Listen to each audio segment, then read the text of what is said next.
looking at the beginnings of these narratives, having kind of set the scene, looking at evidence from Genesis to Joseph. Just a small topic, yeah. These topics, we can only dip our toes in, but I hope it really whets your appetite for some of this material and really encourages you. Let's start at the beginning. Genesis 1:1. It makes a claim that is, I would say, is both, yes, a philosophical and metaphysical claim, but also a historical claim. It's both. In the beginning, God created the heavens and the earth. In the beginning, God created the heavens and the earth. Now, as Philip Johnson from the States wisely wrote, I think, the essential point of creation has nothing to do with the timing or the mechanism that the Creator chose to employ. In the broadest sense, a creationist is simply a person who believes that the world was designed and exists for a purpose. We're not here purposelessly. There was a purposer who created the universe with a purpose in mind and a design aimed at fulfilling certain functions, certain purposes. If we set aside the hugely complex interdisciplinary issues that are raised by different Christian models, if I can put it like this, different Christian models of how God created, and as you'll know, there are lots of in-house discussions between Christians on which Christian model of creation is best, and people are still coming up with different ones. It's worth noting that there's very good extra-biblical evidence that the doctrine, the Christian doctrine, that there was a cosmic beginning. In the beginning, there was a beginning. And that God created the heavens and the earth, that those claims are true. You can look at things like my book, A Universe from Someone, on natural theology, or the 2-volume edited by Copan and Craig on the Kalam cosmological argument, giving both philosophical and scientific arguments that there was a beginning to the universe and using that in an argument for the existence of a creator. So bear in mind this distinction between different Christian models that we disagree about and Christian doctrine, Jewish doctrine of creation, that we all agree on. Now, as Professor of Old Testament V. Phillips Long says, again, wisely, I think, reading sophisticated literature, and the Old Testament, boy, does it contain sophisticated literature in literary terms, even though it's very old-fashioned, long time ago, does not equal stupid people. It just means people, yes, knew less about the material world than we do, who had less technology than we do, but they were as bright as we are.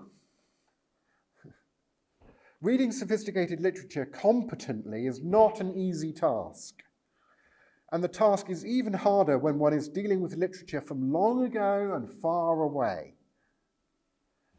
Even rather simple readers can grasp the main points. But far richer readings are available to those who spend the effort to develop as much ancient literary competence as time and opportunity afford them.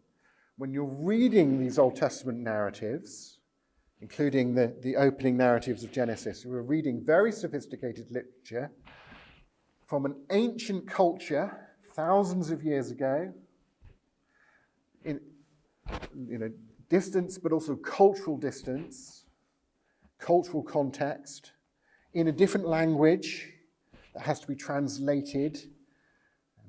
People differ. You just compare different translations of the same verse and you'll find some differences.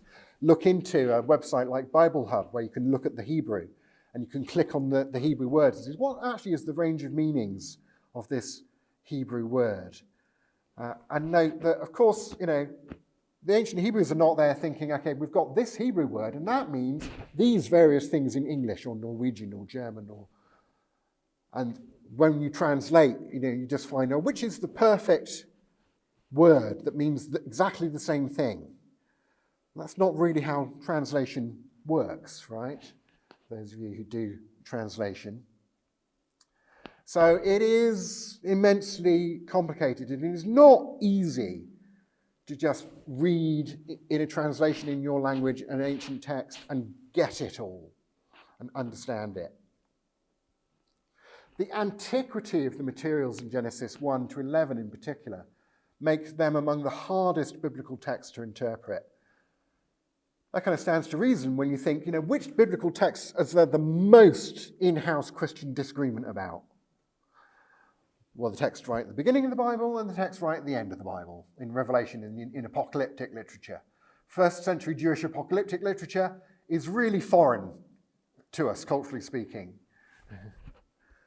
The opening chapters of Genesis are a kind of literature that's quite foreign to us, literarily speaking, particularly because of our kind of Western Enlightenment-influenced scientific cultural lenses. And they are subsequently subject to a wide variety of interpretations. And those interpretative differences are partly rooted in debates about the literary genre of those narratives, how best to understand them in literary terms, in cultural terms, and so on. But they are also partly rooted in debates about the interpretation of relevant extra-biblical evidence. And there's this kind of hermeneutical dialogue that goes on between how do we interpret what the text is claiming and how do we interpret what nature tells us about itself when we interrogate it? The two books idea of the Reformation, the book of Scripture and the book of nature. And of course, if they come from the same source, they won't actually contradict each other, but they can sure seem to contradict each other if we misinterpret one or the other or both, right? So it's complex. As Christopher Reese says, we must be cautious about equating our interpretation of Scripture with Scripture itself, and cautious about our interpretations of nature being equated with nature as it truly is. Thus, when we encounter apparent contradictions between the two, we should strive to ensure we're understanding and interpreting each accurately. In some cases, we may need to revisit our understanding of Scripture, and in other cases, we may need to verify that we're grasping the facts about the natural world accurately and interpreting those facts properly. And particularly, I would say that our interpretation of the natural facts are not being derailed by applying some naturalistic lenses to our interpretation in the way that the biblical minimalism takes an anti-revelatory stance because of its naturalistic lenses. As philosopher J.P. Moreland, big influence upon me getting into philosophy, he says there are sufficient problems in interpreting Genesis 1 and 2 to warrant caution in dogmatically holding on that only one understanding is allowable by the text. But let's look at one example from the text. I think this is a fascinating example. This is from Genesis 2, 10 to 14. A river watering the garden flowed from Eden. From there it was separated into 4 headwaters. The name of the first is Pison. It winds around the entire land of Havilah, and there is gold. The gold of that land is good. Aromatic resin and onyx are also there. The name of the second river is Gihon. It winds through the entire land of Cush. The name of the third river is the Tigris. It runs along the east side of Ashur. And the fourth river is the Euphrates. So we have these 4 rivers mentioned in the passage that specifies the location of Eden and the Garden of Eden. The Pison, the Gihon, the Tigris, and the Euphrates. Here's a quote from the 1994 4th edition of the New Bible Commentary, published by IVP, InterVarsity Press. So this is a conservative Christian publishing house, okay, writing in a commentary about these verses. Two of the rivers of Eden are well known. The Tigris and the Euphrates flow through modern Iraq into the Persian Gulf. Gihon and Pishon are impossible to identify, and therefore attempts to locate Eden are doomed to failure. Mesopotamian mythology located a paradise island at the head of the Persian Gulf, and therefore the likeliest explanation is that Eden was supposed to be there. But this may be taking the story too literally. For verses 3:23 to 24 makes it plain that Eden cannot now be entered by human beings. So maybe taking it as a kind of literal physical location on Earth is the wrong way to read the text. Let me tell you about the discovery of the Kuwait River in 1993. A scientist from Boston University called Farooq Elbaz, taking cues from alluvial deposits in Kuwait, carefully examined satellite photographs of the Arabian Peninsula. There he spotted the unmistakable signs of a river channel cutting across the desert. Originating in the Hijaz Mountains near Medina and the Cradle of Gold, the ancient waterway, currently concealed beneath sand dunes, runs northeast to Kuwait. Dubbed the Kuwait River by its modern discoverer, it once joined the Tigris and the Euphrates at the head of the Persian Gulf. Then, because of climate changes, it dried up sometime between 3,500 and 2000 BC. Isn't it fascinating that a text made up by Jewish scribes in, say, the 5th century BC knew about the existence of a river that had dried up in 3,500 BC-ish? Archaeologist James Sewer says, I'm inclined to think that the Kuwait River could well be the Pishon of the Bible. If so, it implies extraordinary memory on the part of the biblical authors, since the river dried up sometime between 3,500 and 2000 BCE. Here's an article by Geoffrey Rose. He's writing in Current Anthropology Journal from 2010. And there's an illustration of this river system again. He says from 74,000 before present to the final incursion of the Indian Ocean around 8,000 before present, so about 6,000 BC, the Gulf oases formed the southern tip of the Fertile Crescent. This presently inundated, and thus inaccessible zone, was once a low-lying floodplain, beginning at the confluence of the Tigris and Euphrates rivers in Mesopotamia, the Quran River draining off the Iranian plateau, and the Kuwait River flowing across northern Arabia, 4 rivers. Together, these river systems joined together into the Ershkat River Valley. Its deeply incised channel is still visible in the extant in their still existing bathymetry, that is, the seabed. In addition to surface runoff, fresh water within the purported oasis was also supplied by upwelling springs, which are subterranean rivers linked to aquifer systems. Even today, these springs deliver fresh water into the Gulf through fissures in the porous bedrock. So as geologist Carol Hill says, the Bible correctly identifies the Pishon River as draining the land of Havilah, Arabia, from whence came gold and bdellium and onyx stone. The Bible also correctly identifies the Euphrates and Tigris. The Gihon is probably the Quran and or Korea, which encompasses and winds around the whole land of Kush or western Iran. Thus, the Bible locates the Garden of Eden as somewhere near where the head of the Persian Gulf may have existed some 6,000 years ago. So you can see how the NIV commentator, a year before the discovery of one of the rivers that they said was just unknown and undiscoverable went from we have an absence of evidence to, well, that extra-biblical absence of evidence should probably inform how we interpret the text, and we should make it more mythological or supernatural or something rather than literal. And then someone comes along and discovers the darn thing. So beware of arguments from silence. That doesn't always mean that the extra-biblical evidence shouldn't shape, enter into that hermeneutic of how we read the scripture.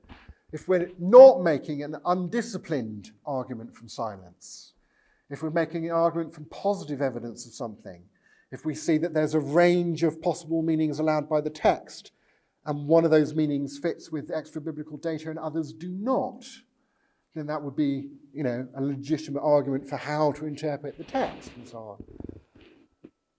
But you want to make sure that you're not making an argument from silence that's undisciplined, and you're not making an argument that is based upon a worldview that's antithetical to a theistic worldview in making that interpretation. So Christians who are involved in the sciences or in biblical translation or in history or in all sorts of subjects, in relating these things together, as I think we should try and do, all truth is God's truth. Truth doesn't contradict truth. Need to be careful and to think about our subjects from the ground up in a biblical way, starting from the biblical worldview and then getting on to secondary issues of where we have differing models of different possible interpretations of the texts that Christians want to discuss. And here's again some recommended resources.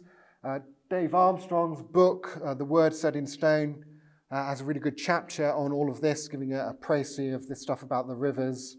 Some good books books that I think are good anyway, for what it's worth, on the interpretation of the early chapters of Genesis. And the rest of these books are multi-view books, debates between Christians with different interpretations of various passages from the early parts of Genesis. So you can start getting a feel, if you want to, of the range of views and some of the kind of in-house arguments. But, don't miss the wood for the trees. Don't miss the fact that in the beginning, God created the heavens and the earth. And that puts the Judeo-Christian worldview in a whole different ballpark than ones that contradict that basic biblical notion. So let's look at from Abraham to Joseph, as promised. This is what the era of what's called we've moved on from creation here, which they cunningly haven't dated because of all the in-house disputes. The era of the patriarchs. And there's less but still some discussion as to where exactly to kind of peg this historically. You'll see where I land as we go on. This is a kind of point like the treatise point that we had raised in the Q&A earlier. Gordon Wenham makes this point about Baal. This is my own photo of, it's in a glass case, so it's a bit fuzzy and expanded out, but hopefully you can see this kind of bearded figure with a helmet on and a big pom-pom holding an axe. It's Baal, the storm god, the Canaanite storm god. It's kind of like the Canaanite equivalent of Thor from Norway. Wenham says the complete absence of Baal from the patriarchal tradition narratives points to their antiquity. In the second half of the second millennium BC, Baal took over from El as the leading god of the West Semitic pantheon of gods. Yet he's never mentioned in Genesis. This is intelligible if the patriarchal tradition originated from before about 15,000 BC, but not if it comes from later times, such as the Jewish exile in Babylon. How would they have got that right? Another issue of, this is difficult to say, but cultural verisimilitude, getting the culture right. Always, don't be scared to show the big terms, but always translate them into smaller words. Getting the culture right, again. Think about the use of numbers in this ancient literature. I think there's a figurative use of numbers in the patriarchal narratives that, again, indicate their ancient cultural origins. Carol Hill says the sacred numbers used by the Mesopotamians gave a type of religious dignity or respect to important figures or to the literary text. Figurative numbers are used throughout the Old Testament. I don't have time to go through all of the arguments that you could see her make in the reference literature in the handout, but or arguments from Dr. Craig Olson here as well. But Olson, who's recently written I got this from an article of his, but he recently published a whole book on this topic as well. He says ancient texts like the Sumerian king list, the Gilgamesh epic, the Lagos king list, Egyptian writings, kind of standard in that ancient culture to use numbers not for accurate record keeping, like we would do, but hyperbolically to exaggerate and to glorify their gods, kings, or ancestors. They also use round numbers, certain sacred numbers. All of these are also common biblical rhetorical devices. Olson says not only do the lifespans of the patriarchal figures themselves and a chronology based on those lifespans create conflicts with archaeological evidence outside the Bible, but they create conflicts inside the Bible as well, if you take them literally. Isaac's birth is not much of a miracle if both Abraham's father and grandson fathered children older than 100. It seems unlikely that Abimelech would have taken Sarah for his harem if she were 89 or 90 years old, as the face value reading of the text suggests. It says a symbolic understanding of the patriarchal lifespans supports the antiquity of the origins of the tradition and allows them to speak in the idiom of their day. Now I'm going to peg Abraham at roughly 1780 BC, if I had to, just pick a year, and nothing specific to hang that on, but around about then. Genesis 11:31. Terah took Abraham his son, and Lot, the son of Haran, his grandson, and Sarai, his daughter-in-law, his son Abram's wife, and they went forth together from Ur of the Chaldeans, which is probably a later editorial updating, because it wouldn't have been Ur of the Chaldeans at that time, to go into the land of Canaan. But when they came to Haran, they settled there. So on the traditional reading of this is Ur, later of the Chaldeans down here, and here's Haran, and here's where he ends up in Canaan and Egypt later on in the story. So just above the land of Eden. Joseph Colson says the issue here is whether this Ur in the text is the famous Sumerian Ur of southern Mesopotamia, or a lesser known Ur in northern Mesopotamia, not far from the city of Haran. There are a number of places that may have the name Ur in this region.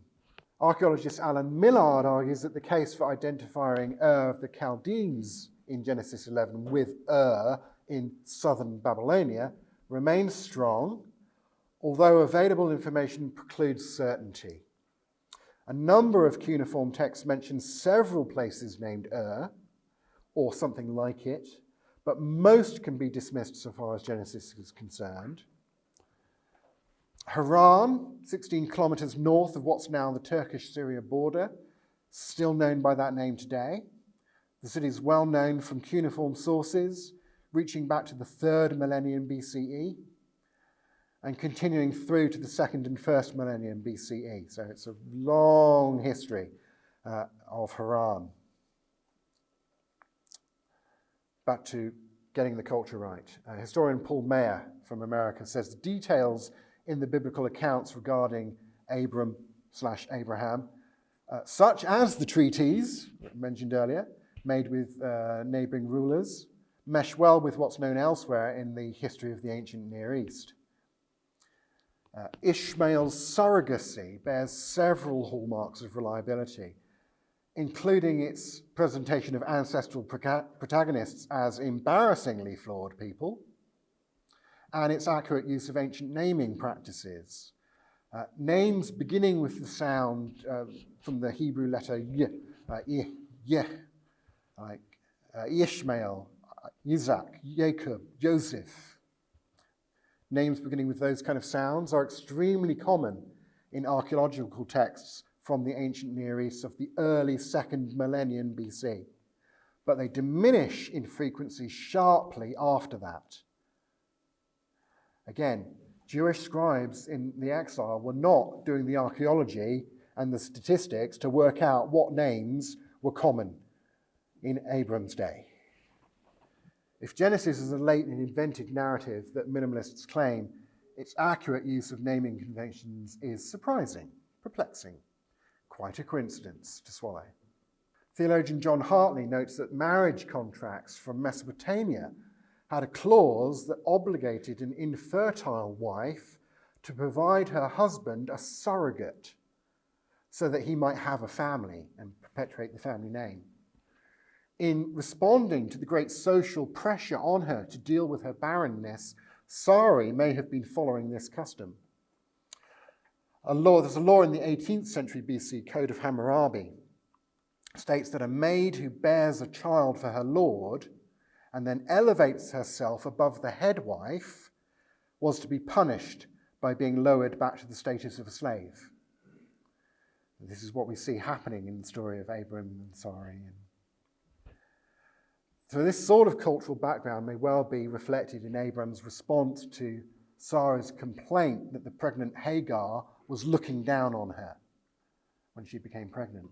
It again fits the cultural context that we know from outside of the Bible. Well, the binding of Isaac in cultural context. Human sacrifice was a feature of ancient Near Eastern culture. Alex Varghese and Christina Bond say that human sacrifice is attested among the Phoenicians, the Ammonites, the Moabites, the Egyptians, the Canaanites. Now, child sacrifice seems less common than adult sacrifice. Now, Isaac was not a child at the point in the Genesis narrative that we're thinking of. Loki Recht notes that ancient people of the Near East may not have understood human or indeed animal sacrifice as a violent, repulsive act. This does not vibe well with our modern culture, but it does vibe well with the ancient culture. John Walton says that in the Canaanite worldview, the god who provided fertility, El, was also entitled to demand a portion of what had been produced. In Abraham's day, it was considered a deity's right to ask for such a sacrifice, and Abraham does not question that right. What Abraham and Isaac, as Jewish commentators emphasize, had to wrestle with was the paradoxical nature of God's request in light of the covenant promises that it was through Isaac that God would bless Abraham and the nations. And yet this is the child that God asks Abraham to offer up as a thing to be offered up, to translate the text literally. So the behavior of Abraham and Isaac is plausible in ancient Near Eastern cultural context. Again, we mentioned camels earlier, but here's a little bit more about camels. Just to ram the point home, Kenneth Kitchen, leading British Egyptologist, says it's often asserted that the mention of camels and their use is an anachronism in Genesis. This charge is simply not true, as there is both written and archaeological evidence for the use of this animal in the early 2nd millennium BC and even earlier. Here's some of it. Here's an 18th century BC cylinder seal. You have a cylinder and you roll it out to make the picture, impression of the seal on some clay or something. From Syria, it depicts a two-humped Bactrian camel with riders. So I'd say domesticated. Martin Hyde who a number of years ago gave an excellent talk at ELF, you can track it down on the website, on this matter, and then published a book with a co-author, Joris Peters, in the series on the history, archaeology and culture of the Levant, called Camels in the Biblical World. Or you can look at Joseph Free's article, Abraham's Camel, in the Journal of Near Eastern Studies from 1944. Or Kenneth Kitchen on the reliability of the Old Testament, or Mark Chalvers's article, Did Abraham Ride a Camel, in Biblical Archaeology Review, or Joshua Berman's article, Yes, Virginia, the patriarchs really did ride on camels from the times of it. This stuff is out there, you know. It just slipped Professor Dawkins' notice. Joseph, let's plug him in at about 1660 BC, why not? This is biblical geography, of course. We've had Abraham going up from Chaldea, certainly riding up here, coming down into Israel. Then we get Joseph going from the Israel area into Egypt because of the being sold off into slavery, and then the family follow because of the drought, right? This is Abshia the Hyksos, a Semitic visitor to Egypt, leading a group of West Asian people in a painting from the tomb of Khnumhotep II from 1900 BC. Now, Joseph's coat of many colours may be similar to that kind of garment seen in this fresco. They certainly had coats of many colours back in the ancient world. And then Joseph is sold into slavery in Genesis 37. And then Judah said to his brothers, what profit is it if we kill our brother and conceal his blood? Come, let us sell him to the Ishmaelites, and let not our hand be upon him, for he is our brother, our own flesh. I mean, let's not mistreat him. Let's just sell him into slavery. And his brothers listened to him, and they drew Joseph up from the well that they'd thrown him into, and lifted him out of the pit, and sold him to the Ishmaelites for 20 shekels of silver, and they took him to Egypt. Now, when the historian looks at this, they think, 20 shekels of silver, eh? Let's check that. What can we do to check that? Let's look at the extra-biblical sources about the price of slaves in the ancient Near East. Let's draw a graph. Let's plot this roughly on the graph. So the red is the prices mentioned in the Old Testament for slaves. The green, we have these data points on a kind of line of best fit from extra-biblical evidence. And as you can see, pretty closely, we're saying Joseph was sold here around 1640 BC-ish. Yeah, that pretty much lines up. 20 shekels. Not everybody got exactly the same price, presumably. Bit of haggling. But again, how would someone in the Persian Empire know the accurate price of slaves back in Joseph's day? Genesis 39:4 says that Joseph was made overseer of Potiphar's house. Now there's a papyrus called the Brooklyn Papyrus 35, 1446, dated to about 1743 BC. It lists the Semitic names of dozens of male and female servants attached to a particular estate in Egypt. And the third column from the right of the papyrus contains their trade or occupation, and a number of those servants are identified as hyper. You think of the English word hyper. Hyper, literally he who's over the house. So that name for that kind of a job that a slave could have in that culture, yes, extra-biblical verification. Genesis 41, Pharaoh says to Joseph, "Behold, I've set you over all the land of Egypt." Then Pharaoh took his signet ring from his hand, put it on Joseph's hand, and arrayed him in garments of fine linen and put a gold chain around his neck. David Armstrong notes that over 40 Egyptian depictions of this sort of investiture ceremony have been discovered. from 1479 to 1950 BC, showing a pharaoh on a throne with a prince figure wearing a gold necklace, white linen, and some sort of insignia, a seal, a staff, a ring, etc. It varies from depiction to depiction, but the ring is amongst the insignia. There's always like an insignia, they're wearing linen, they've got a gold chain on.